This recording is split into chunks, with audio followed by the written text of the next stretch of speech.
এখন আমরা করব ত্রিকোণমিতির অঙ্ক। তো ত্রিকোণমিতির মান নির্ণয়ের অঙ্ক করতে গেলে আমাদের মানগুলো জানতে হবে।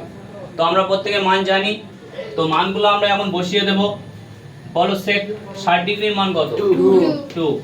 এখানে স্কয়ার আছে, এই জন্য আমরা কি করব, এর মাথায় কি করব, স্কয়ার দিয়ে দিলাম। ঠিক আছে, মাইনাস আছে, মাইনাস দেব। cot 30 ডিগ্রির মান কত? √3।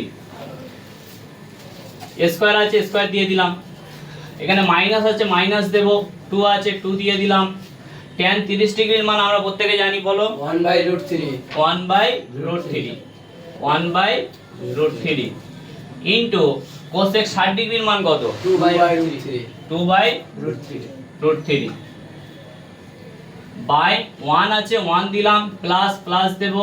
আচ্ছা, tan 30 ডিগ্রির মান কত? 1/√3।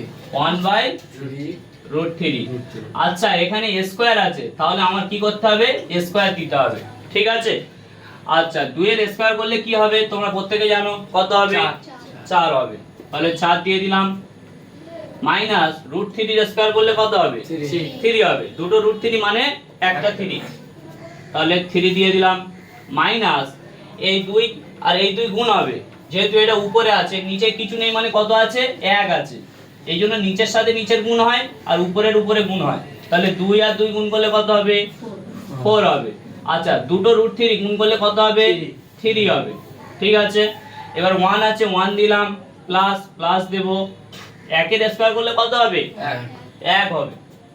আচ্ছা, এখানে √3 এর স্কয়ার করলে 3 হবে। আচ্ছা, এবার বলো তো 4 থেকে 3 বাদ দিলে কত হবে? 1 হবে। মাইনাস দিলাম।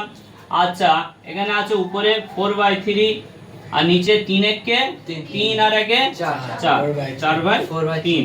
ঠিক আছে, তাহলে 1 মাইনাস এখানে আছে 4/3, এটা ভাগ আছে, ভাগটা যখন আমরা কি করব, গুণ করব, নিচের সংখ্যাটা কি হবে? উপরে উঠবে আর উপরের সংখ্যাটা নিচে নামবে। এবার বলো তো 4 আর 4 কি করলাম, কোনাগুনি কেটে দিলাম।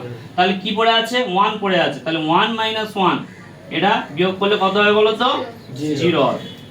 বুঝতে পারলাম তো আমরা? ঠিক।